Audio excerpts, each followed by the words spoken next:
إن الحمد لله نحمده ونستعينه ونستغفره ونعوذ بالله من شرور أنفسنا ومن سيئات أعمالنا من يهده الله فلا مضل له ومن يضلل فلا هادي له وأشهد أن لا إله إلا الله وحده لا شريك له وأشهد أن محمدا عبده ورسوله يا أيها العهد وكل بدعة ضلالة وكل ضلالة في النار قال الله سبحانه وتعالى وما آتاكم الرسول فخذوه وما نهاكم عنه فانتهوا واتقوا الله إن الله شديد العقاب যে মহান রব আমাদেরকে অত্যন্ত মেহেরবান করে আজকে এই জুমা মসজিদে জুমার সালাত এবং খুতবা শোনার জন্যে সালাহ আদায়ের জন্যে আসার তৌফিক যে রব দান করেছেন তার প্রতি শুকরিয়া জ্ঞাপন করছি আলহামদুলিল্লাহ। দুরুদ এবং সালাম পেশ করছি আমাদের সেই প্রিয় নবীর প্রতি যিনি ওহী ছাড়া কিছু বলতেন না, যখন তার উপরে যা নাজিল হতো তিনি তাই বলতেন। যদি ব্যতিক্রম হতো আল্লাহ তাআলা তার কণ্ঠনালী কেটে দিতেন, এরকম হুঁশিয়ারি এসেছে। তার মানে মুহাম্মদ সাল্লাল্লাহু আলাইহি ওয়াসাল্লাম মন গড়া কোনো কথা বলেননি, বানিয়ে কোনো কথা বলেননি, নিজের থেকে কোনো কথা বলেননি। তিনি যা বলেছেন তা ওহী। আল্লাহ তাআলা বলেছেন ওমা ইয়ানতিকু আনিল হাওয়া ইন হুয়া ইল্লা ওয়াহয়ু ইউহা, সূরা নাজম আয়াত 3 এবং 4, যে তিনি মন গড়া কিছু বলেন না, যা বলেন তা ওহী। তার মানে তিনি যে কথা বলেন, যে হাদিসগুলো বর্ণনা করেন তাও ওহী, আল্লাহ সুবহানাহু ওয়া তাআলার পক্ষ থেকেই। এই জন্যে যার আনুগত্য করা, যার ইত্তেবা করা, যাকে মেনে নেওয়া আমাদের জন্য প্রত্যেকের উপরেই বাধ্যতামূলক। তার প্রতি সত্যিকারভাবে দুরুদ এবং সালাম পেশ করছি সাল্লাল্লাহু আলাইহি ওয়াসাল্লাম। আমি আপনাদের সামনে যেভাবে কথা বলবো, আলোচনা করব, সেটি হচ্ছে সূরা ইউসুফের 108 নম্বর আয়াত অনুযায়ী। আল্লাহ তাআলা বলছেন কুল, হে নবী আপনি বলেন, হাজিহি সাবিলি, এটা হচ্ছে আমার সোজা সরল রাস্তা, যেটা আমি আপনার উপরে নাজিল করেছি, যেটা কিতাব, যেটা কোরআন, যেটা কোরআন মাজিদ। এই কোরআন, এই কিতাব, এটার রাস্তা সোজা সরল, যার ভিতরে আঁকাবাঁকা নেই, যার ভিতরে বক্রতা নেই। এই আয়াত আরো প্রমাণ করে রাস্তা সোজা একটা। ওয়া আন্না হাযা সিরাতি মুস্তাকিমান, আল্লাহ তাআলা বলছেন নিশ্চয়ই এটাই আমার সহজ সরল পথ, অতএব তোমরা এরই ইত্তেবা করো, আর এটাকে বাদ রেখে অন্যান্য পথে যাও না। যদি যাও তাহলে ওই পথগুলো তোমাদেরকে আল্লাহর পথ থেকে দূরে সরিয়ে নিয়ে যাবে। সূরা আনআম 153 নম্বর আয়াত। তাহলে বোঝা যায় সোজা পথ, সরল পথ একটা, আর আঁকাবাঁকা পথ, ভ্রান্ত পথ, গোমরাহির পথ অনেক। 4 তরিকা তাও ভ্রান্ত, 4 পদ্ধতি তাও ভ্রান্ত, 126 তরিকা তাও ভ্রান্ত। কারণ রাসূলুল্লাহ সাল্লাল্লাহু আলাইহি ওয়াসাল্লাম বলেছেন ইহুদি খ্রিস্টান ওরা 70 থেকে 72 দলে বিভক্ত হয়েছিল, অচিরেই আমার উম্মত 73 দলে বিভক্ত হবে। এদের ভিতরে 72টা দল যাবে জাহান্নামে, একটা যাবে জান্নাতে। এবার প্রশ্ন, ওই একটা কোনটা? ওই একটা হচ্ছে রাসূলুল্লাহ সাল্লাল্লাহু আলাইহি ওয়াসাল্লাম বলেছেন মা আনা আলাইহি ওয়া আসহাবি, আজকের দিনে। কোন বর্ণনায় আছে মা আনা আলাইহি ওয়া আসহাবি, কোন বর্ণনায় আছে মা আনা আলাইহি আল ইয়াউম ওয়া আসহাবি, আজকের দিনে আমি এবং আমার সাহাবীরা যার উপরে আছি, এর উপরে যারা থাকবে তারা হচ্ছে ওই দল। তার মানে যেই দল জান্নাতে যাবে ওটার পদ্ধতি, মানহাজ কি? রাসূলুল্লাহর দল। কার দল? রাসূলুল্লাহ সাল্লাল্লাহু আলাইহি সাল্লামের দল। যাদের পদ্ধতি রাসূলুল্লাহ সাল্লাল্লাহু আলাইহি সাল্লাম থেকে নেয়, যাদের ইবাদত রাসূল সাল্লাল্লাহু আলাইহি সাল্লাম থেকে নেয়, যাদের জিকির আজকার সমস্ত ইবাদত লেনদেন যা আছে মুআমালাত মুআশারাত সবগুলো রাসূলুল্লাহ সাল্লাল্লাহু আলাইহি সাল্লাম থেকে নেয়, তারা সুপথে আছে। এজন্য একটা দল জান্নাতে যাবে, ওইটা হচ্ছে রাসূলুল্লাহ সাল্লাল্লাহু আলাইহি সাল্লামের দল, ওটা সাহাবীদের দল। সাহাবীরা যেই মানহাজে ছিল, সাহাবীরা যেই পদ্ধতিতে ছিল, সাহাবীরা যেই বুঝে ছিল, ওই বুঝে যারা থাকবে তারা হচ্ছে জান্নাতি দল। তার মানে সাহাবীরা তো মিলাদ পড়ে নাই, পড়েছে? পড়ে নাই।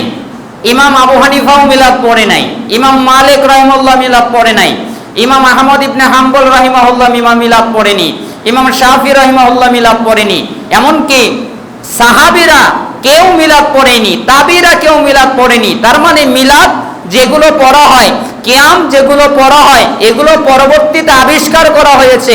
তার মানে এইটা রাসূলুল্লাহর পদ্ধতি না, এটা রাসূলুল্লাহ সাল্লাল্লাহু আলাইহি সাল্লামের পথ না। রাসূলুল্লাহ সাল্লাল্লাহু আলাইহি সাল্লামের পথ কোনটা?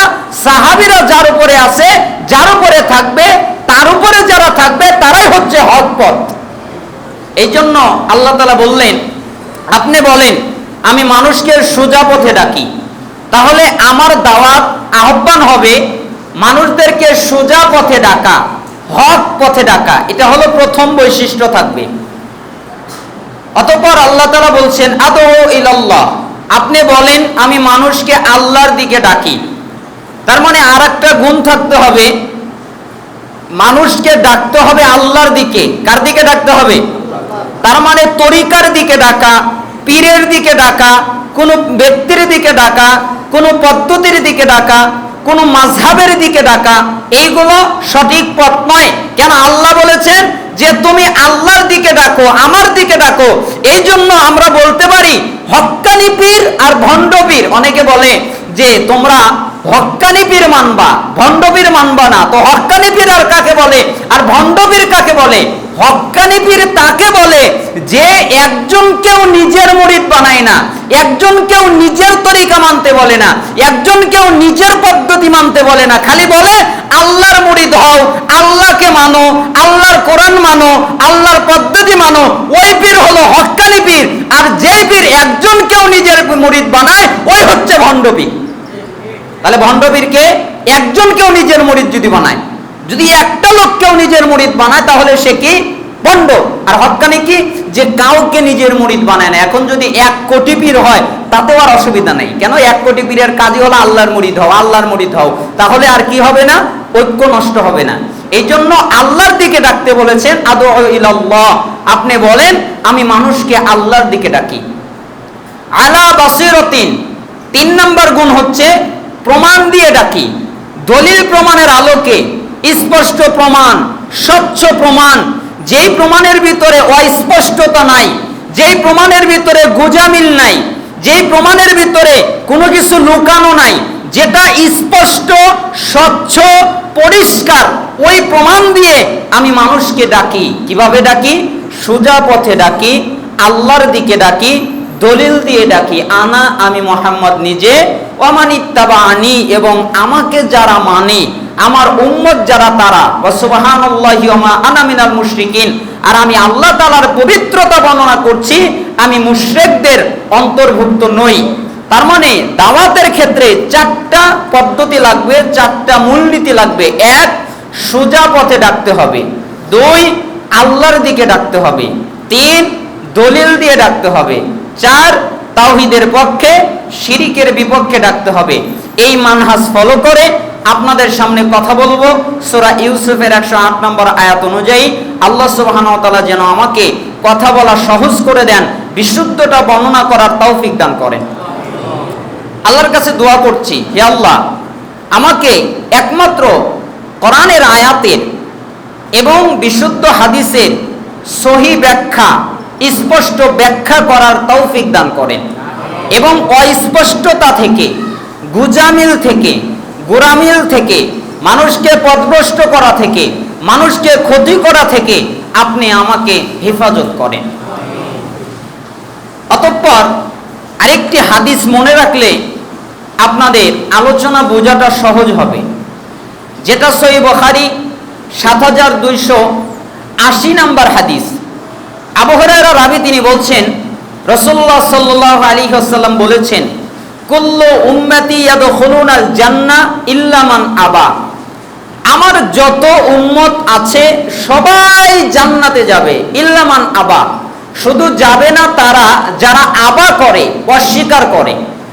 এই আবার অনেকগুলো অর্থ হয়। একটা অর্থ হচ্ছে রাসূলকে না মানা, এটাও আবা। আরেকটা অর্থ হয় আল্লাহকে না মানা, এটাও আবা। আরেকটা অর্থ হয় জান্নাতকে না মানা, যে আমি জান্নাতে যেতে চাই না, এটাও আবা। আরেকটা অর্থ হয় আল্লাহর দ্বীনকে না মানা, এটাও আবা।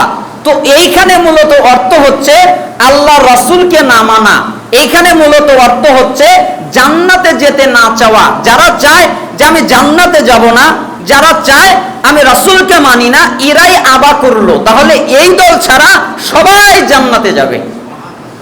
তখন সাহাবায়ে কেরাম বললেন, কিলা ওমান ইয়াবা ইয়া রাসূলুল্লাহ, হে আল্লাহর নবী, আবা করলো কারা, অস্বীকার করলো কারা, আপনাকে আবার মানলো না কারা?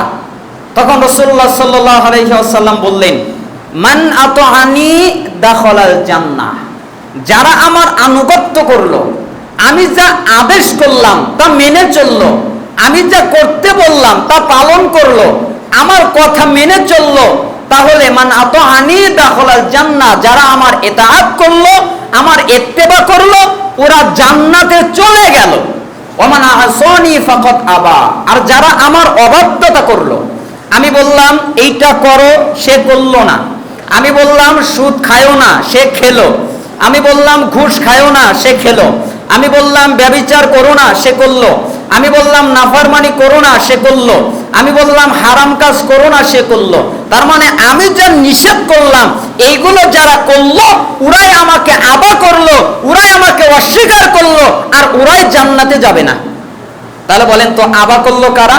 যারা রাসূলুল্লাহ সাল্লাল্লাহু আলাইহি ওয়াসাল্লামের কথা মানলো না, ইত্তেবা করলো না, যারা তার কথা মেনে চললো না। আমরা কি আবার অন্তর্ভুক্ত হব? হতে চাই? আল্লাহ সুবহানাহু ওয়া তাআলা আমাদেরকে যেন হেফাজত করেন। তাহলে আমরা যদি আবার অন্তর্ভুক্ত না হতে চাই, তাহলে রাসূল যা বলবেন তা তো আমাদের পালন করতে বাধ্য, নাকি বলেন?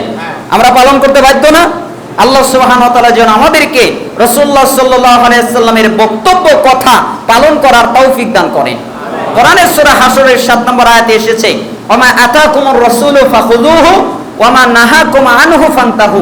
রাসূল তোমাদেরকে যা দেয় তোমরা তা গ্রহণ করো, রাসূল তোমাদেরকে যা থেকে নিষেধ করে তোমরা তা থেকে বিরত থাকো। ওয়াত্তাকুল্লাহ, আল্লাহকে এ ব্যাপারে ভয় করো।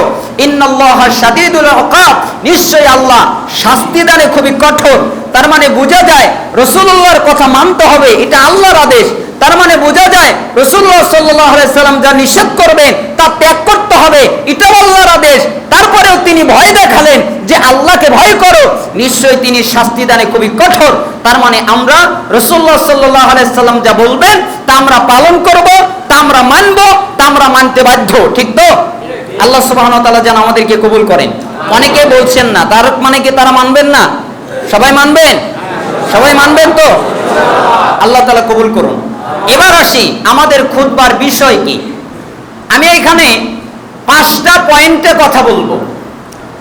একটা পয়েন্ট হচ্ছে গরিবদেরকে নিয়ে কিছু কথা বলবো, গরিবদের জীবন নিয়ে, গরিবদের ফজিলত নিয়ে, এবং নবী সাল্লাল্লাহু আলাইহি ওয়াসাল্লামের জীবন যাপন নিয়ে কিছু কথা বলবো।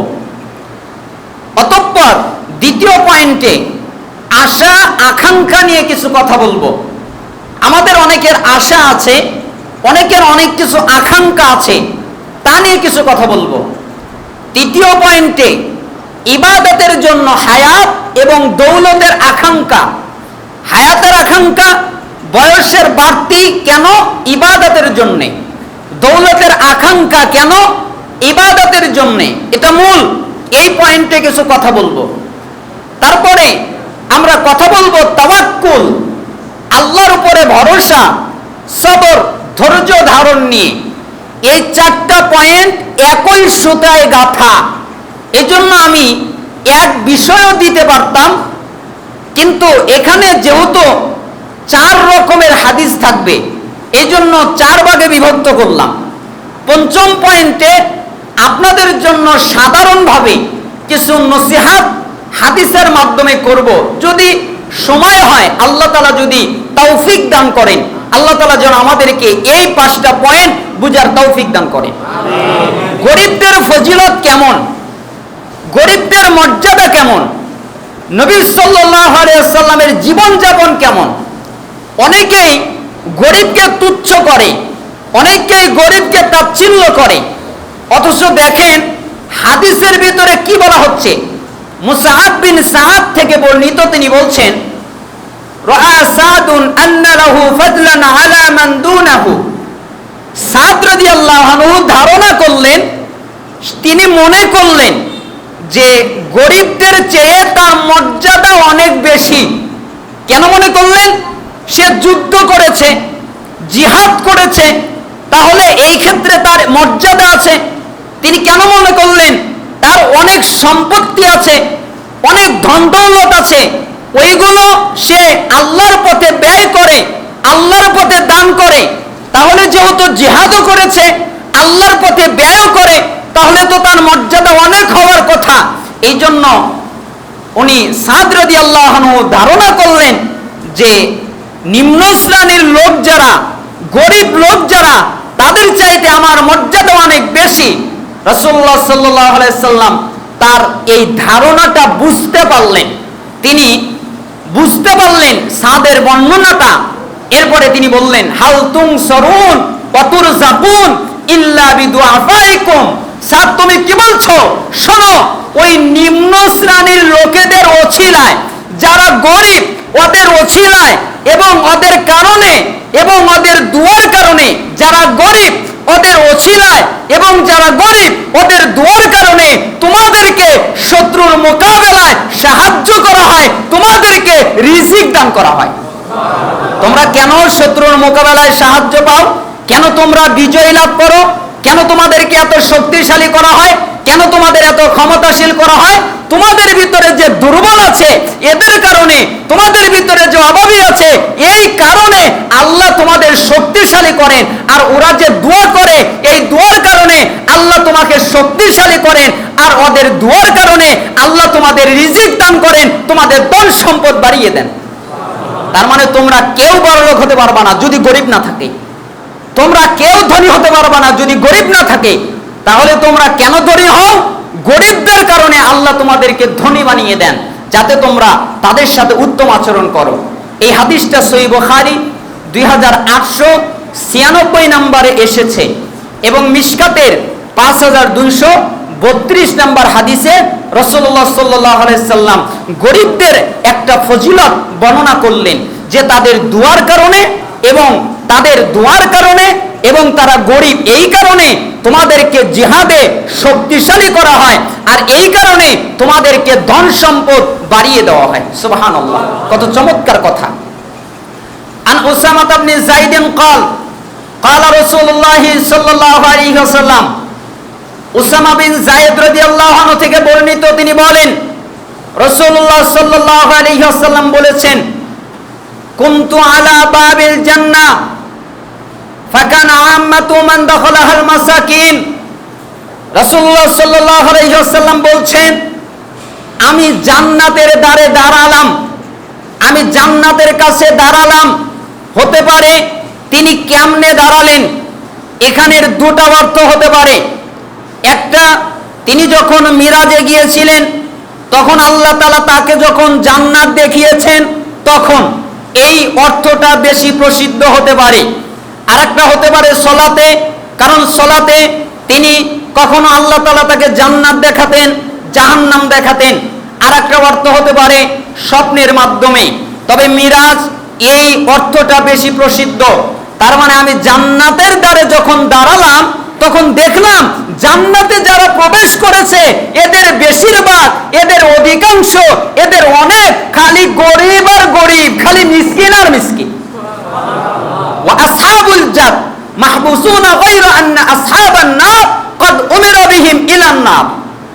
আর আমি দেখলাম যারা বিত্তবান, যারা সম্পদশালী, যাদের অনেক টাকা পয়সা, যাদের অনেক সম্পত্তি, তারা আটকা পড়ে আছে, তাদেরকে আটক করে রাখা হয়েছে।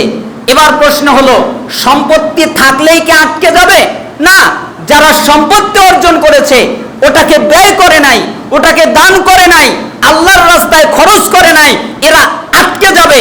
আবার এ অর্থ হতে পারে যে যেহেতু তাদের সম্পত্তি বেশি, তাই তাদের হিসাব নিকাশ দিতে হবে বেশি, এই জন্য তারা আটকে যাবে। তো আমি দেখলাম যারা বিত্তবান, যারা সম্পদশালী, তারা আটকে গেছে, তাদেরকে আটকে রাখা হয়েছে। আর দেখলাম যে জাহান্নামীদেরকে জাহান্নামের দিকে নিয়ে যাওয়ার নির্দেশ দেওয়া হচ্ছে। এদের ভিতরে যারা জাহান্নামী, যারা জাহান্নামের অধিবাসী, তাদেরকে জাহান্নামে নিয়ে যাওয়ার নির্দেশ দেওয়া হয়েছে। ওয়াকুনতু আলা বাবিন নার ফাইদা আম্মাতু মান দাখালাহান নিসা। আর আমি জাহান্নামের দ্বারে দাঁড়ালাম। যখন জাহান্নাম দেখলাম, জাহান্নামকে অবলোকন করলাম, তখন জাহান্নামের দ্বারে দাঁড়ালাম যখন, তখন আমি দেখলাম জাহান্নামে যারা প্রবেশ করেছে তাদের অধিকাংশ খালি নারী আর নারী, খালি নারী আর নারী। রাসূলুল্লাহ সাল্লাল্লাহু আলাইহি সাল্লাম বলেছেন, সহিহ বুখারীর 5196 নম্বর হাদিস, মুসলিমের 2736 নম্বর হাদিস, মিশকাতের 5233 নম্বর হাদিস। এখানে বললেন, আমি জান্নাতে দেখলাম খালি গরিব আর গরিব, মিসকিন আর মিসকিন, আর বিত্তবান সম্পদশালীরা আটকা পড়ে আছে। আর জাহান্নামে দেখলাম খালি নারী আর নারী, খালি নারী সম্প্রদায়। সালাফরা ব্যাখ্যা করেছেন যে নারী জাহান্নামে বেশি হওয়ার কারণ হলো পৃথিবীতে নারীর সংখ্যা বেশি হবে। এই জন্য যদি নারী আর পুরুষ অর্ধেক অর্ধেকও যায়, তবু নারীদের সংখ্যা বেশি হবে, এটা একটা অর্থ হতে পারে। আর একটা অর্থ হলো নারীরা বেপরদায় থাকে বেশি, নারীরা বেপরদায় চলে বেশি, নারীদের কারণে জিনা হয় বেশি, নারীদের কারণে পুরুষেরা পাপের পথে ধাবিত হয় বেশি, এটা একটা কারণ হতে পারে। আবার আরেকটা কারণ হতে পারে নারীরা স্বামীর নাশুকরিয়া আদায় করে বেশি। স্বামী যদি আজীবনও দেয়, একদিন যদি কম পড়ে যায়, তাহলে স্বামীকে বলবে তুমি জীবনে আমাকে কিছুই দাও নাই, ঠিক না? এরকম করে, তাহলে এ কারণও হতে পারে। এজন্য অপর এক বর্ণনায় রাসূলুল্লাহ সাল্লাল্লাহু আলাইহি সাল্লাম নারীদেরকে উপদেশ দিতে গিয়ে বলেছেন, আমি দেখলাম তোমাদের অধিকাংশই নারী সম্প্রদায় জাহান্নামে, অতএব তোমরা জাহান্নাম থেকে বাঁচো একটা খেজুরের বিচি অথবা একটা খেজুর দান করে হলে। এজন্য নারীদের ভয়াবহতা আছে, এই জন্য নারীদেরকে সাবধান থাকতে হবে। আবার নারীদের অনেক মর্যাদাও আছে, নারীরা যেরকম ভাবে জাহান্নামেও যাবে বেশি, আবার নারীদের অনেক মর্যাদাও আছে। আল্লাহ সুবহানাহু ওয়া তাআলা আমাদের মা বোনদেরকে হেফাজত করুন জাহান্নাম থেকে, এবং তাদেরকে বেপরদা হওয়া থেকে হেফাজত করুন, স্বামীদের নাশুকরিয়া করা থেকে হেফাজত করুন, তাদেরকে জান্নাতি মহিলা হিসেবে, জান্নাতি মেয়ে হিসেবে আল্লাহ সুবহানাহু ওয়া তাআলা কবুল করে নিন। তার মানে আমরা গরিবদের একটা বর্ণনা বুঝতে পারলাম। ওমর রাদিয়াল্লাহু আনহু থেকে বর্ণিত, তিনি বলেন, একদিন আমি রাসূলুল্লাহ সাল্লাল্লাহু আলাইহি ওয়াসাল্লামের কাছে উপস্থিত হলাম।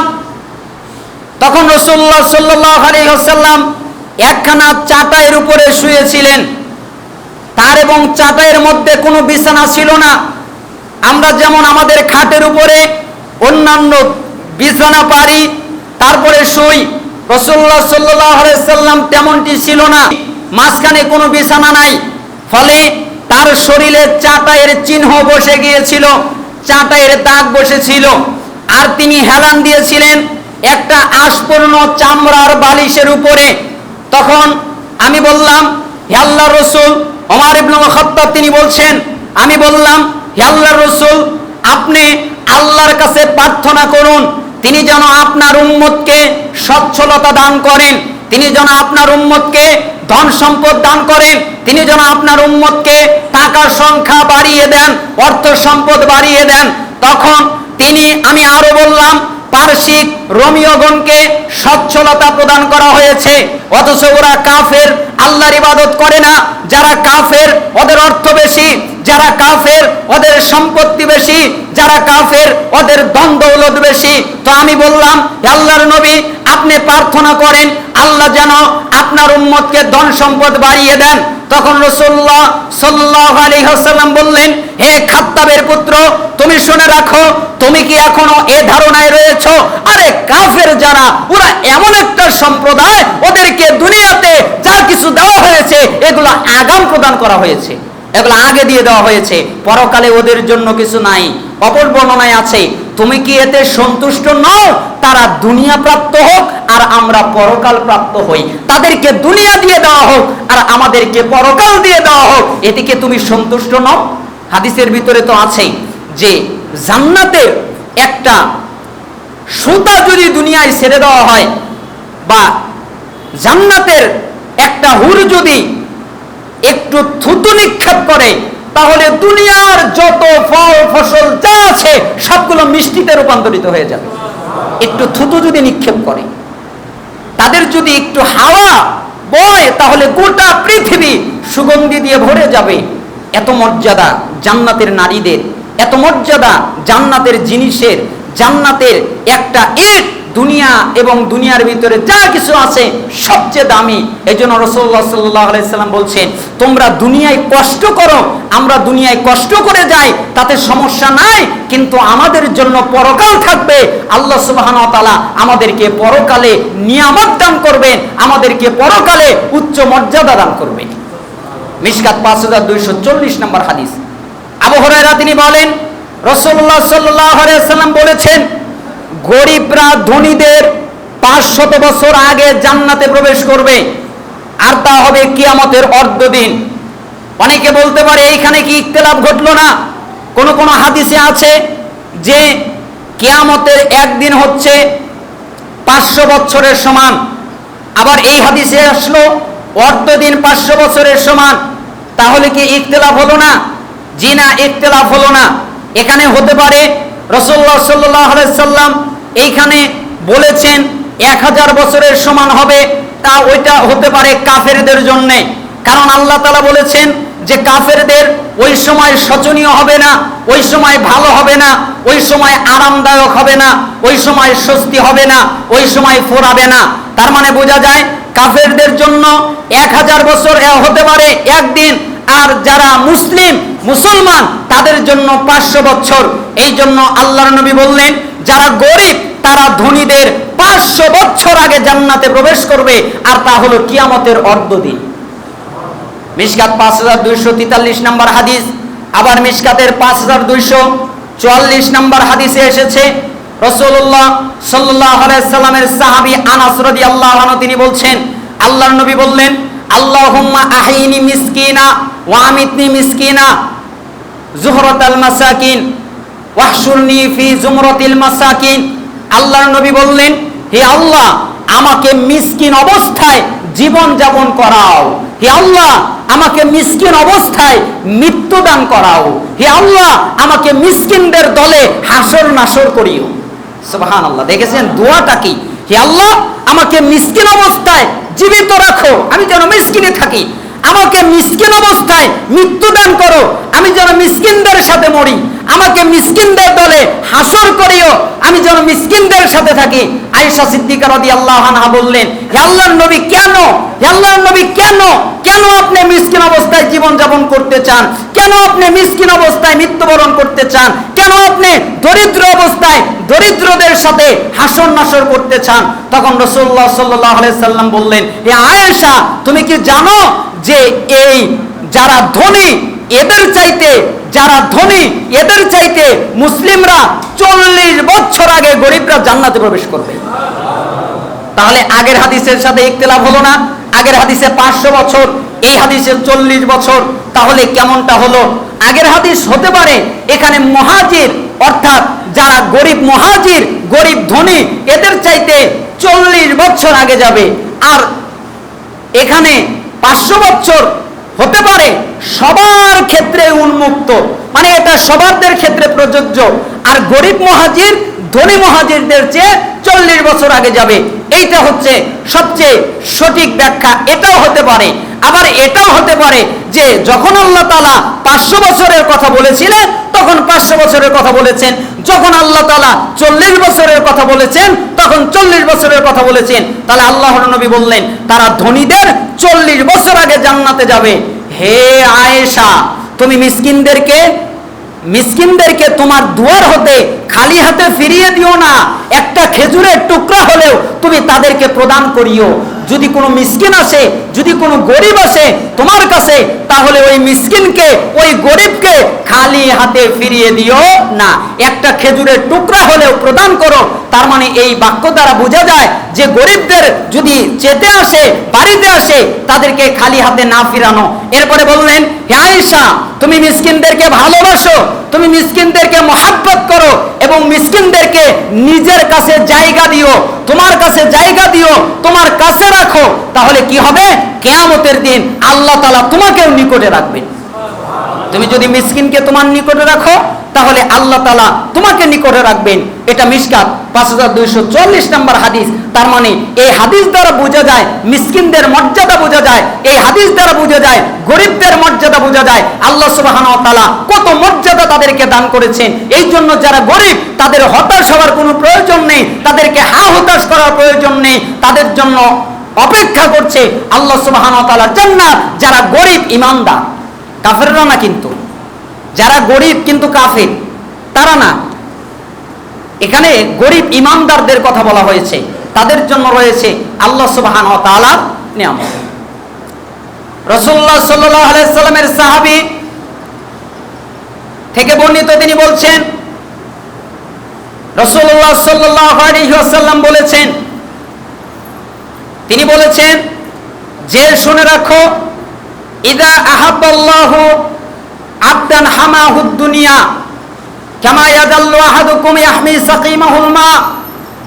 কাতাদা বিন নুমান থেকে বর্ণিত, তিনি বলছেন, রাসূলুল্লাহ সাল্লাল্লাহু আলাইহি ওয়াসাল্লাম বলেছেন, আল্লাহ তাআলা যখন কোনো বান্দাকে ভালোবাসেন, যখন আল্লাহ তাআলা কাউকে ভালোবেসে ফেলেন, তখন তাকে দুনিয়া থেকে হেফাজত করেন ওইভাবে যেভাবে তোমরা কোনো রোগীকে পানি থেকে হেফাজত করো। কেন?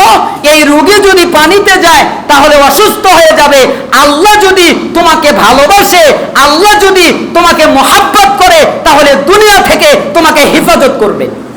কি থেকে হেফাজত করবেন? দুনিয়ার ফিতনা থেকে। কি থেকে হেফাজত করবেন? দুনিয়ার ফাসাদ থেকে। কি থেকে হেফাজত করবেন? দুনিয়ার অশ্লীলতা থেকে, দুনিয়ার খারাপ কাজ করা থেকে, আল্লাহ দ্রোহিতা থেকে, আল্লাহর নাফরমানি থেকে। আল্লাহ সুবহানাহু ওয়া তাআলা তাকে হেফাজত করবেন যাকে আল্লাহ তাআলা ভালোবাসেন। এই জন্য উচিত আল্লাহ সুবহানাহু ওয়া তাআলা ভালোবাসা অন্বেষণ করা। মাহমুদ বিন লাবিদ থেকে বর্ণিত, তিনি বলছেন, রাসূলুল্লাহ সাল্লাল্লাহু আলাইহি ওয়াসাল্লাম বলেছেন, ইসনাতানি ইয়াকরাহুহুমা ইবনু আদম, আদম সন্তান দুইটা জিনিসকে অপছন্দ করে, দুইটা জিনিসকে পছন্দ করে না, দুইটা জিনিসকে অপছন্দ করে। তার একটা হলো সে অপছন্দ করে ইয়াকরাহুল মাউত ওয়াল মাউতু খায়রুন লিল মুমিনি মিনাল ফিতনা। সে মৃত্যুকে অপছন্দ করে, সে মৃত্যুকে পছন্দ করে না। মৃত্যু তার কাছে আসবে, মৃত্যু তাকে নিয়ে যাবে, এইটা তার খারাপ লাগে, এইটা তার অপছন্দ লাগে। অথচ রাসূলুল্লাহ সাল্লাল্লাহু আলাইহি ওয়াসাল্লাম বলছেন, মুমিনের জন্য ফিতনায় নিপতিত হওয়ার চাইতে মৃত্যুতে পতিত হওয়া অনেক ভালো। মুমিনের জন্য ফিতনায় নিপতিত হওয়ার চাইতে মৃত্যুবরণ করা অনেক ভালো। কারণ মুমিন যখন মরে যাবে তখন তার কবরে জান্নাতের নিয়ামত আসবে, তার কবরে জান্নাতের নাজ নিয়ামত দেওয়া হবে, সে আল্লাহর মহাব্বত পাবে, সে আল্লাহর ভালোবাসা পাবে। কিন্তু কাফেররা তো তা নয়, তারা তো আযাব পাবে। এই জন্য আল্লাহর নবী বলছেন, মুমিনদের জন্য এই ফিতনা, ফাসাদ, ফাহাশা, হত্যা, খুন খারাপি এইগুলো নিপতিত হওয়ার চাইতে, শিরক এইগুলো নিপতিত হওয়ার চাইতে মরে যাওয়া অনেক ভালো। এই জন্য দোয়া করা যেতে পারে, হে আল্লাহ, আমার জন্য যদি মৃত্যু উপকারী হয় তাহলে আমাকে মৃত্যু দাও, আর আমার জন্য যদি মৃত্যু উপকারী না হয় তাহলে আমাকে বাঁচিয়ে রাখো, যখন আমার জন্য উপকারী হবে তখন আমাকে মৃত্যু দান করিও। এরকম দোয়া করা যায়, কিন্তু এরকম দোয়া করা যাবে না, হে আল্লাহ আমাকে মরণ দাও, হে আল্লাহ আমাকে মৃত্যু দাও। এরকম দোয়া করা যাবে না। এরকম করা যাবে, আমার জন্য যদি মরণ উপকারী হয়। কে ভালো জানেন? আমার সম্পর্কে ভালো জানেন কে? আল্লাহ জানেন না? এই জন্য আল্লাহর কাছে দোয়া করা, যদি মৃত্যু উপকারী হয় তাহলে আমাকে মৃত্যুই দাও। এরপরে দ্বিতীয়টা হচ্ছে ওয়ায়াকরাহু কিল্লাতাল মাল ওয়া কিল্লাতুল মাল আকাল্লু লিল হিসাব। প্রথমটা সে মৃত্যুকে অপছন্দ করে, অথচ মুমিনের পক্ষে ফিতনায় নিপতিত হওয়ার চেয়ে মৃত্যু উত্তম। দুই, সে মাল সম্পদের কমতিকে অপছন্দ করে, সে চায় না তার সম্পত্তি কম হোক, সে চায় না তার অর্থ কম হোক, সে চায় না তার জমি জায়গা কম হোক, এটা কি চায়? চায় না। সব সময় সে মাল সম্পদের কম হওয়াকে অপছন্দ করে। রাসূলুল্লাহ সাল্লাল্লাহু আলাইহি সাল্লাম বলছেন, অথচ মালের স্বল্পতা, মালের কম কতই না ভালো, স্বল্পতা মালের কম কতই না ভালো, কিয়ামতের দিন হিসাবও অল্প হবে। যাদের মাল অল্প, যাদের সামানা অল্প, তাদের হিসাব কি হবে? হালকা হবে, তাদের হিসাব ভারী হবে না। যাদের মাল সামানা বেশি, তাদের হিসাব ভারী হয়ে যাবে। এই জন্য রাসূলুল্লাহ সাল্লাল্লাহু আলাইহি সাল্লাম বললেন, সে মৃত্যুকে পছন্দ করে, অথচ মুমিনের পক্ষে ফিতনায় পড়ার চেয়ে মৃত্যু ভালো। সে মাল সম্পদের কমতিকে অপছন্দ করে, অথচ মুমিনের পক্ষে মালের কমতি ভালো। পরকালে হিসাব নিকাশ কম হবে। মিশকাত 5251 নম্বর হাদিসে রাসূলুল্লাহ সাল্লাল্লাহু আলাইহি ওয়াসাল্লাম এই কথা বলেছেন। মিশকাত 5259 নম্বর হাদিসে এসেছে, আন আবি যররিন আমারনি খলিল বিসাবঈ, আবু যর রাদিয়াল্লাহু আনহু বললেন, আমার খলিল, আমার বন্ধু আমাকে উপদেশ করেছেন, 7টা কথা বলেছেন। তিনি বলেছেন, আমারনি বিহুব্বিল মাসাকিন ওয়াদ-দুনুবি মিনহুম, আমি যেন মিসকিনদেরকে ভালোবাসি এবং তাদের কাছাকাছি থাকি। তার মানে মিসকিনদের চেয়ে দূরে থাকবো এমনটা নয়। যারা মিসকিন, যারা অভাবী, আমি যেন তাদেরকে ভালোবাসি এবং তাদের যেন কাছাকাছি থাকি। তাদের খাদ্যের প্রয়োজন, তাদের যেন খাদ্য দেই। তাদের মাল সামানার প্রয়োজন, তাদের যেন মাল সামানা দেই। তাদের থাকার প্রয়োজন, তাদের যেন থাকার জায়গা দেই। তাদের সহযোগিতার প্রয়োজন, তাদেরকে যেন সহযোগিতা করি। আমি যেন মিসকিনদের মহাব্বত করি, আমি যেন মিসকিনদের ভালোবাসি এবং তাদের কাছাকাছি থাকি। আল্লাহর নবী আমাকে এ কথা বললেন, আমারনি আন আনদুরা ইলা মান হুয়া দুনি ওয়ালা আনদুরা ইলা মান হুয়া ফাওকি। তিনি আমাকে বললেন, আমি যেন আমার থেকে উপরে যে তার দিকে যেন না তাকাই, আমি যেন আমার থেকে নিচে যে তার দিকে যেন তাকাই। কেন? আমার বিল্ডিং যদি 5 তলা হয় আর যদি 10 তলা বিল্ডিং এর দিকে তাকাই, তাহলে আমি শুকরিয়া আদায় করতে পারবো না। কেন? আমার বিল্ডিং 5 তলা, ওর 10 তলা, শুকরিয়া কিভাবে আসবে? ঠিক না? আমি তখন নিয়ামতের শুকর আদায় করতে পারবো না, কারণ আমারটা তো কম আর আরেকজনেরটা বেশি। এই জন্য রাসূলুল্লাহ সাল্লাল্লাহু আলাইহি সাল্লাম বললেন, তুমি তোমার থেকে নিচের দিকে তাকাবে।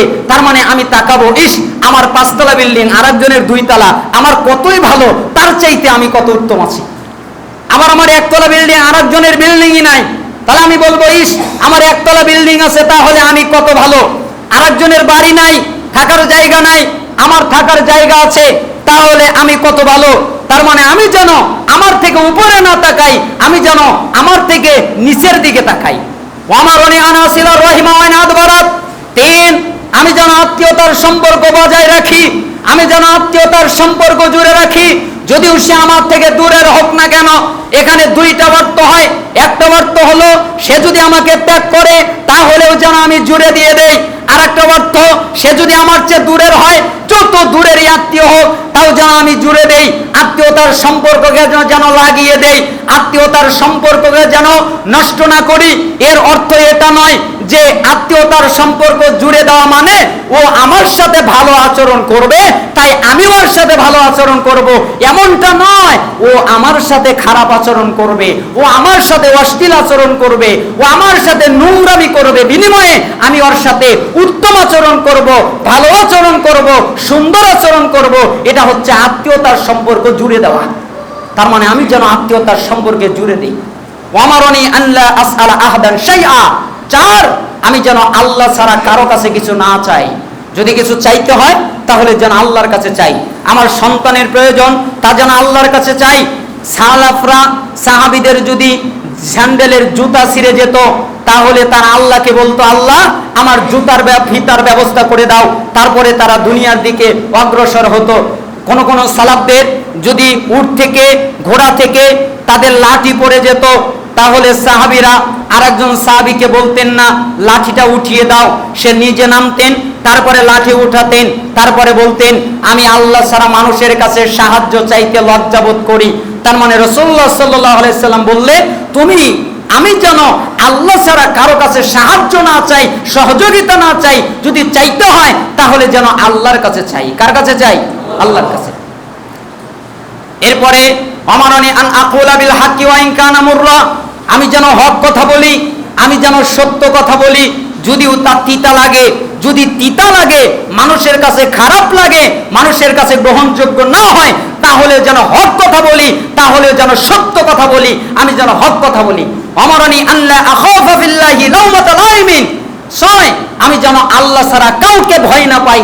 যদি ভয় পেতে হয় তাহলে যেন আল্লাহকে ভয় পাই, কোনো ব্যক্তিকে নয়, কোনো তরিকাকে নয়, কোনো গোষ্ঠীকে নয়, কোনো মানুষকে নয়, কোনো জীবজন্তু, এগুলো কিছুকেই নয়। সালাফরা তো এরকম ছিলেন, যখন বাঘ তাদের সামনে আসতো তখন বলতো, তুমি একটা বাঘ, আমার গোশত খাওয়া যদি তোমার রিজিকে থাকে তাহলে তুমি খাবে, কেউ ঠেকাতে পারবে না, কিন্তু তোমাকে ভয় পেতে আমার লজ্জা করে, কারণ তোমার চাইতে বেশি ভয় আমি আল্লাহকে করি। তারা বাঘ সিংহ দেখে এই কথা বলতেন। স্বাভাবিক, ওই জিনিসগুলো দেখে ভয় হতে পারে, এটা জায়েজ। রাসূলুল্লাহ সাল্লাল্লাহু আলাইহি সাল্লাম বলছেন, আমি যেন আল্লাহ ছাড়া কাউকে ভয় না পাই।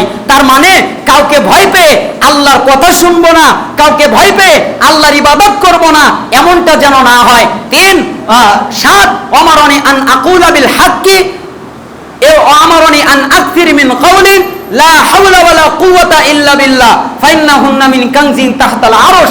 আর আমি যেন এই বাক্যটা বেশি বেশি পড়ি, লা হাওলা ওয়ালা কুওয়াতা ইল্লা বিল্লাহ। কেন? এই বাক্যটা জান্নাতের কোষাগার থেকে এসেছে। এই বাক্যের অর্থ, আল্লাহ ছাড়া আমার কোনো শক্তি নাই, আল্লাহ ছাড়া আমার কোনো সামর্থ্য নাই। আছে?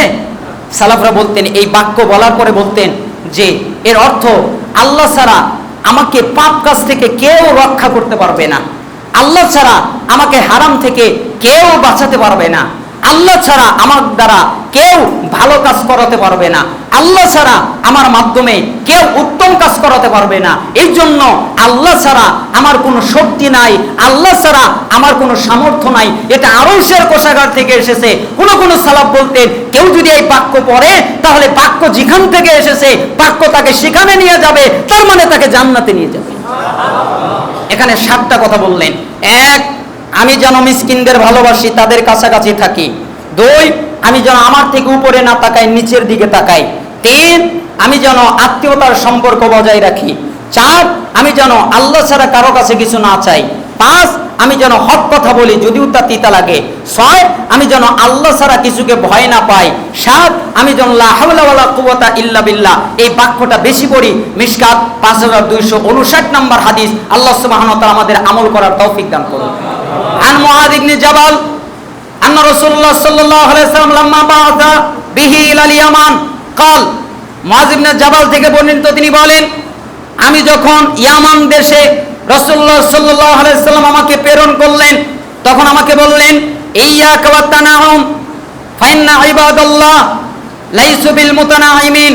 তিনি বললেন, হে মুআয ইবনে জাবাল, তুমি নিজেকে বিলাসিতা থেকে বাঁচিয়ে রাখো, নিজেকে ভোগ করা থেকে বাঁচিয়ে রাখো, নিজেকে বিলাসিতার জীবন যাপন করা থেকে বাঁচিয়ে রাখো।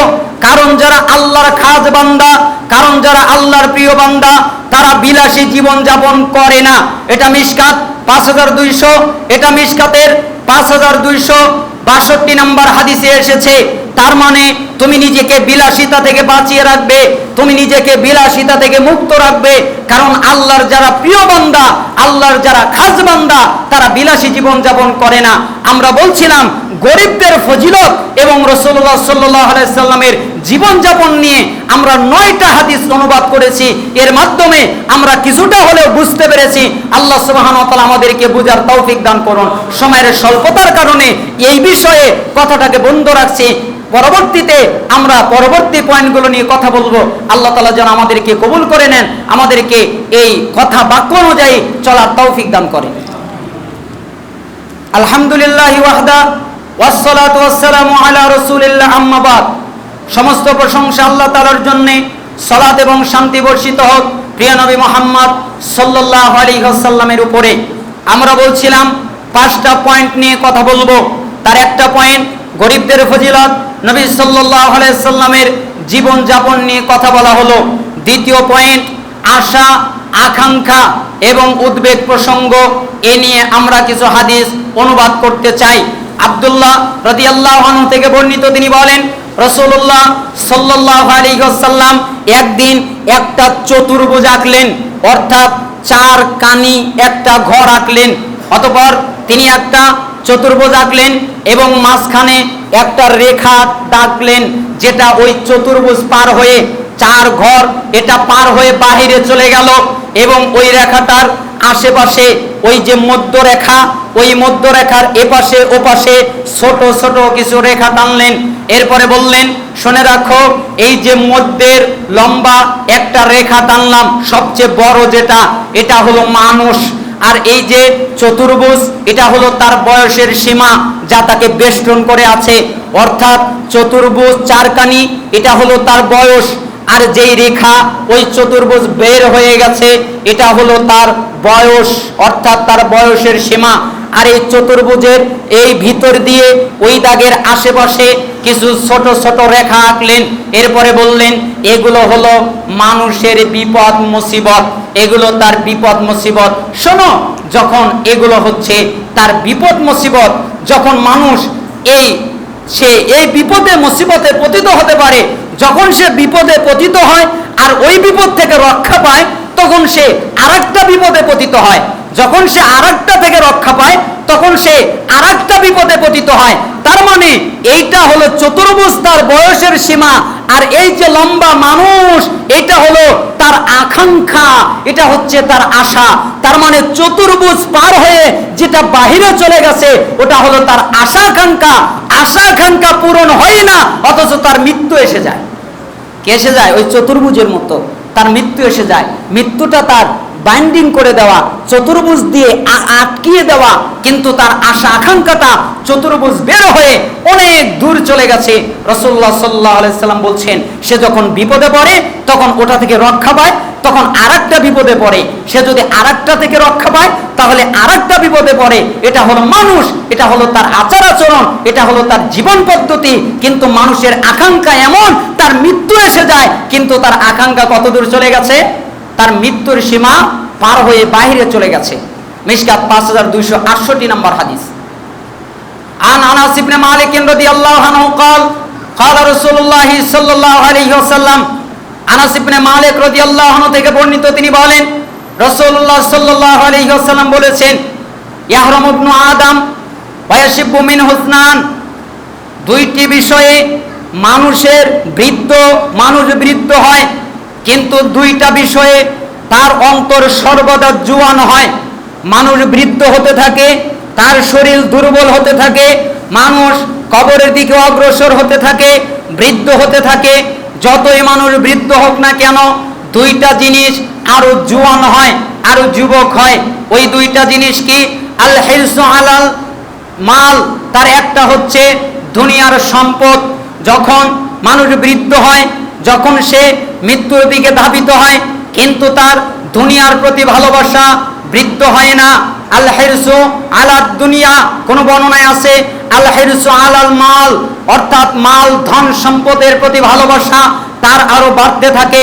ওয়াল হিরসু আলাল উমরি, এবং তার দীর্ঘ জীবনের আকাঙ্ক্ষা, তার আকাঙ্ক্ষা থাকে আরো যেন বেঁচে থাকি, আরো মনে হয় বাঁচবো, আরো অনেক দিন থাকবো, এটা তার আকাঙ্ক্ষা হয়। তার ধন সম্পদ এর দিকে অগ্রসর বাড়তে থাকে, তার মালের দিকে অগ্রসর বাড়তে থাকে, তার সম্পদের দিকে আরো অন্তরটা জোয়ান হতে থাকে, দীর্ঘ আকাঙ্ক্ষার দিকে, অর্থাৎ আরো যেন অনেক দিন বাঁচবো, এই দিকে তার অন্তরটা জোয়ান হতে থাকে। সহিহ বুখারী 6421, মিশকাত 5270 নম্বর হাদিস। পরের হাদিসে আবু হুরায়রা তিনি বলছেন, রাসূলুল্লাহ সাল্লাল্লাহু আলাইহি ওয়াসাল্লাম বলেছেন, লা ইয়াজালু কলবুল কাবীর শাবান মিন হুসনাইন ওয়া ফি রিওয়ায়াতি ফিসনাইন। যে মানুষ যখন বৃদ্ধ হয়, আদম সন্তান বৃদ্ধ হয়, কিন্তু দুইটা জিনিস তার মধ্যে জওয়ান হয়।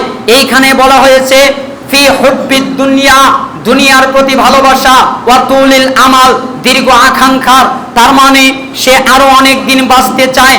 সে মনে করে আমার মনে হয় মরণ হবে না, সে মনে করে আমি মনে হয় আর মৃত্যুবরণ করব না, সে মনে করে যে সম্পত্তি আমার তো হলো না, আমার আরো সম্পত্তি লাগবে, দুনিয়ার জমি তো আমার হলো না, আমার আরো জমিন লাগবে, অথচ সে বৃদ্ধ হয়ে গেছে।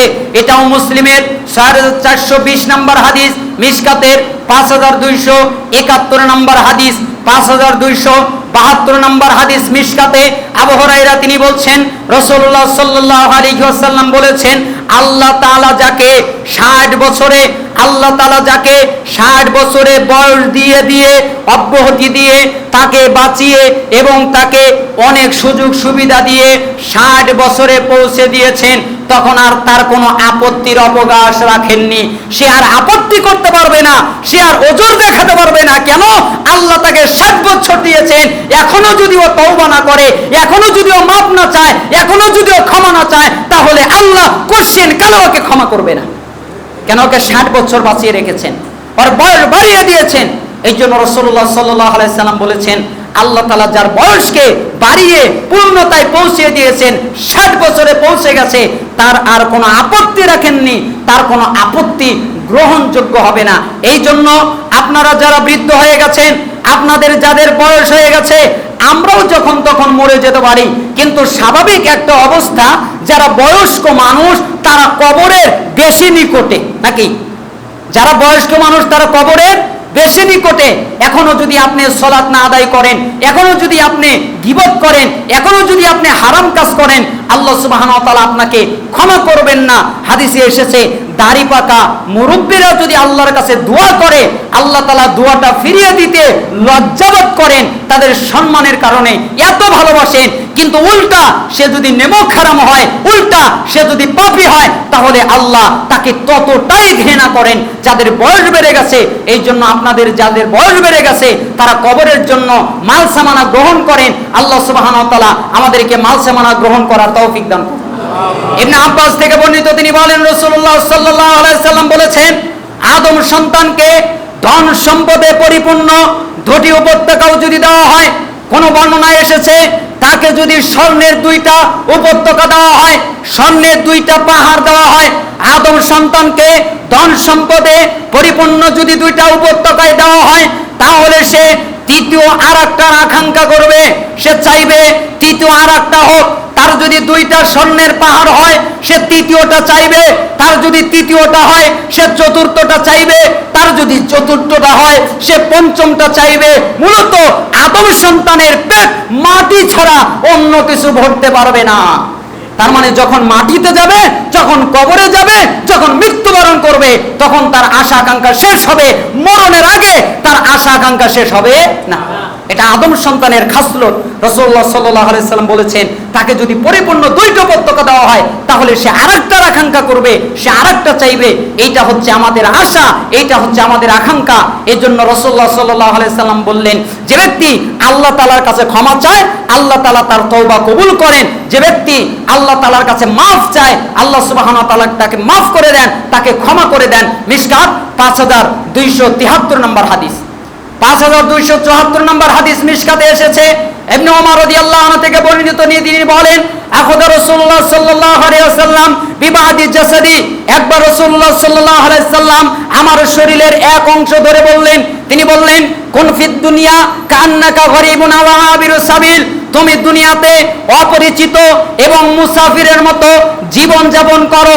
তোমাকে দেখে যেন মনে হয় না আমি দুনিয়ার রাজা, তোমাকে যেন মনে হয় না আমি দুনিয়ার বাদশা, তোমাকে যেন দেখে মনে হয় না আমি অমুকে তমুকে, তোমাকে যেন দেখে মনে হয় যে আমি মুসাফির, এখানে সফর করছি, আজকে সফর করে আমাকে কবরে যেতে হবে। যেই রকম এক এলাকা থেকে সফর করে আরেক এলাকায় যাই, এক জায়গা থেকে সফর করে আরেক জায়গায় যাই, ঠিক এই দুনিয়ায় আমরা মুসাফির।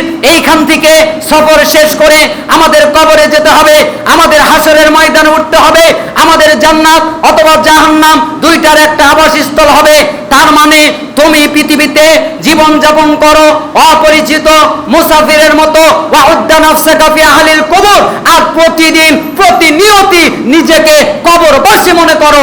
তুমি নিজেকে মনে করো আমি কবরবাসী, তুমি নিজেকে মনে করো আমি কবরে চলে গেছি।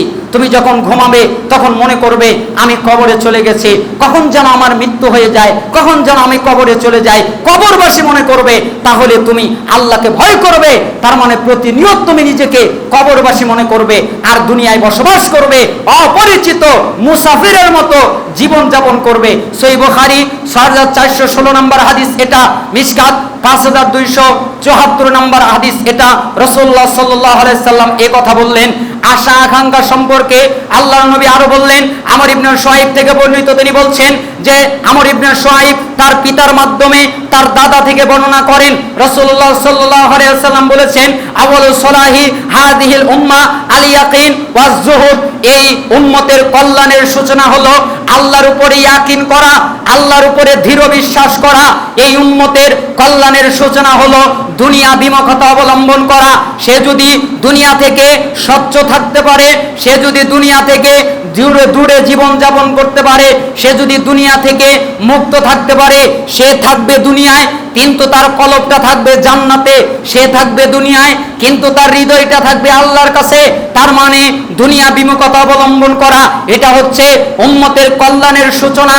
আল্লাহর উপরে ইয়াকিন করা, আল্লাহর উপরে দৃঢ় বিশ্বাস করা, এবং এটা মুমিনের উম্মতের কল্যাণের সূচনা, দুনিয়া বিমুখতা অবলম্বন করা। ওয়া আউয়ালু ফাসাদিহা, আর এই উম্মতের অকল্যাণের সূচনা হলো আল বুখ ওয়াল আমাল, তার একটা হচ্ছে কৃপণতা করা। তোমার অনেক সম্পত্তি আছে, তুমি কৃপণতা করে গরিবকে দিলে না, কৃপণতা করে দুঃখীকে দিলা না, কৃপণতা করে অভাবীকে দিলা না, কৃপণতা করে যাদের প্রয়োজন তাদেরকে দিলা না, আল্লাহর পথে ব্যয় করলা না, এটা হচ্ছে অকল্যাণের সূচনা। আর একটা হচ্ছে লোভ লালসা করা, তুমি যদি লালসা করো তাহলে এটাও তোমার অকল্যাণের সূচনা, তোমাকে অকল্যাণে নিয়ে যাবে। মিশকাত 5281 নম্বর হাদিস। আমরা বলছিলাম আশা আকাঙ্ক্ষা উদ্বেগ প্রসঙ্গে আশা নিয়ে কিছু কথা আমরা বলেছিলাম, 5টা পয়েন্ট নিয়ে কথা বলবো। কয়টা পয়েন্ট? 5টা। একটা হচ্ছে গরিবদের ফজিলত, নবী সাল্লাল্লাহু আলাইহি ওয়াসাল্লামের জীবনযাপন, আরেকটা হচ্ছে আকাঙ্ক্ষা উদ্বেগ প্রসঙ্গ, আরেকটা হচ্ছে ইবাদতের জন্য হায়াত দৌলতের আকাঙ্ক্ষা, আরেকটা হচ্ছে আমরা তাওয়াক্কুল, আল্লাহর উপরে ভরসা, সবর। সময়ের স্বল্পতায় আল্লাহ সুবহানাহু ওয়া তাআলা এটাই হয়তো চেয়েছিলেন, এই সময়ের স্বল্পতার কারণে বাকি 3টা পয়েন্টে আমরা আলোচনা করতে পারলাম না, কথা বলতে পারলাম না, তার জন্য দুঃখিত। আরো অনেক কথা বলার প্রয়োজন ছিল, বলতে পারি নাই, তার জন্য অনেক দুঃখিত। আরো অনেকে আমাকে অনেক কথা বলেছেন যে একটু এই বিষয়ে বলবেন, সময়ের স্বল্পতায় বলা হলো না। মা বোনদের জন্য একটা কথা বলতে বলেছিলেন, একটা কথা বলে নেই, আপনাদের কষ্ট হচ্ছে না তো? মা বোনদের জন্য একটা কথা বলে আজকের জুমার খুতবা এখানেই শেষ করছে। মা বোনেরা, আপনারা পর্দা করবেন, আপনারা পর্দা নানি আর নাতনির মতো করিয়েন না। আমি মাঝে মধ্যে একটা কিচ্ছা বলি, নানি আর নাতনির পর্দা। কার পর্দা? নানি আর নাতনি। তো নানি একটা পুকুরে, সংক্ষেপে করে বলছি, গোসল করার জন্য গেছে, খোলামেলা পুকুর, তো নাতনিকে বলে গেছে যে তুমি উপরে থাকো, যদি কেউ আসে তাহলে আমাকে বলিস, তাহলে আমি পর্দা করব। তো নানি গোসল করার জন্য পুকুরে নেমেছে, কচলিয়ে সাবান টাবান মেখে সুন্দর করে গোসল করতেছে। তো নাতনি এই মুহূর্তে বলতেছে, ও নানি, লোক এসেছে, লোক এসেছে। তো নানি তাড়াতাড়ি করে উঠেছে, উপরে উঠে পর্দার আড়াল থেকে দেখতেছে লোক আর কেউ নয়, লোক হচ্ছে দুধওয়ালা। কিওয়ালা? দুধওয়ালা, যে দুধ বেচে। তো নানি নাতনিকে ধমক দিয়ে বলছে, ওই ও না আমাদের দুধওয়ালা রে, ও না আমাদের বাড়িতে দুধ দেয়, ওর কাছে আবার পর্দা করা লাগে, লোক আসলে বলিস। তাহলে কে লোক না? দুধওয়ালা লোক না। তাহলে বাদ পড়লো কে? দুধওয়ালা, এ লোক না। আবার গোসল করতে নেমেছে, কিছুক্ষণ পরে নাতনি আবার ডাক দিয়েছে, ও নানি, ও নানি, এবার লোক এসেছে, এবার লোক এসেছে। এবার নানি তাড়াতাড়ি করে উঠে আড়াল থেকে দেখে এবার আর লোকওয়ালা কেউ না, এবার হচ্ছে চুরিওয়ালা। তখন নাতনিকে আবার ধমক দিয়েছে, এই তুই লোক টোক চিনিস না? ও না চুরিওয়ালা, আমাদের বাড়িতে চুরি দেয়, আমাদের হাতের মাপ নেয়, ওকে চিনিস না? ও আবার লোক হলো, ওর কাছে পর্দা করা লাগবে, লোক আসলে বলিস। তার মানে দুধওয়ালা কি না? লোক না। চুরিওয়ালা কি না? লোক না। তারপরে সে আবার গোসল করতে নেমেছে। এরপরে আসতেছে হুজুর। কে আসতেছে? হুজুর। নাতনি আর বলে নাই। কেন বলে নাই? পুরুষ মানুষ তো লোক না। কিছুক্ষণ আগে আসলো দুধওয়ালা, কই এত লোক না। তারপরে আসলো চুরিওয়ালা, সে লোক না। তো নাতনি মনে করেছে পুরুষ মানুষ মনে হয় লোক না। তো ইমাম সাহেবও তো পুরুষ মানুষ, এজন্য আর বলে নাই। যখন ইমাম সাহেব ওই পুকুরের পাশাপাশি এসেছে, তখন দেখে এক মহিলা গোসল করছে, তখন উনি কাশি দিয়েছে। তখন ওই মহিলা তাড়াতাড়ি করে কাপড় টাপড় জড়িয়ে নাতনির কাছে এসে কিছু আর বলে নাই, ডাইরেক্ট এ গেলে একটার ও গেলে একটা, কষে কষে 2টা চর মেরেছে। তো নাতনি কাঁদতেছে আর বলতেছে, তুমি আমাকে মারলে কেন? তো নানি বলতেছে, তোকে বলি নাই লোক আসলে বলবি? তো নাতনি কে বলতেছে লোক আসলে বলবি, লোক এসেছে এখনো বলস নাই। তো নাতনি কানতেছে আর বলতেছে যে সে আসলো বললা দুধওয়ালা, আরেকজন আসলো বললা চুরিওয়ালা, এবার যদি বলে না আমাদের গ্রামের হুজুর, ওই জন্য ভয়ে আমি কিছু বলি নাই, আমি মনে করেছি এগুলোও লোক না। আমাদের মা বোনদের পর্দা তাই, কারণ আমার খালাতো ভাই, ওর কাছে আবার পর্দা করা লাগে। ও না আমার মামাতো ভাই, ওর কাছে আমার পর্দা করা লাগে। ও না আমার দেওর, আমার এই ছোট ভাই, ওর কাছে আমার পর্দা করা লাগে। অথচ দেওর কিসের সমতুল্য? মৃত্যু সমতুল্য। মরে যাওয়া ভালো, তবু দেওরের সাথে দেখা দেওয়া ভালো নয়। তার মানে নারীদেরকে আমি বোঝাতে চাইলাম এই উদাহরণের মাধ্যমে, আপনারা পর্দা করুন, সত্যিকার ভাবে পর্দা করুন। আল্লাহ সুবহানাহু ওয়া তাআলা আপনাদের পর্দা করার তৌফিক দান করুন। অনেক কথা বললাম, আল্লাহ আমাদের যারা অসুস্থ তাদের শিফায়ে কামেলা আজিলা দান করেন, আমাদের যারা অভাবী অভাব থেকে অব্যাহতি দান করেন।